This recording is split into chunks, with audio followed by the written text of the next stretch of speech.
You are looking at Julian's pronunciation guide, where we look at how to pronounce better some of the most mispronounced words in the world, like this other curious word. But how do you say what you're looking for today?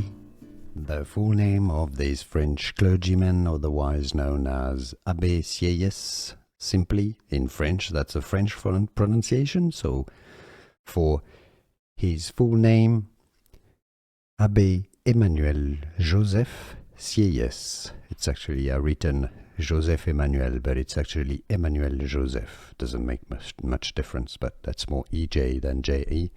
Abbe Joseph Emmanuel Sieyès.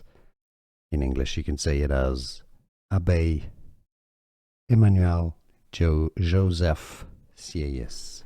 Here are more videos on how to pronounce more confusing words and names too many mispronounced. Like this video if you found it useful. I appreciate your support. I'll see you soon and thanks for watching.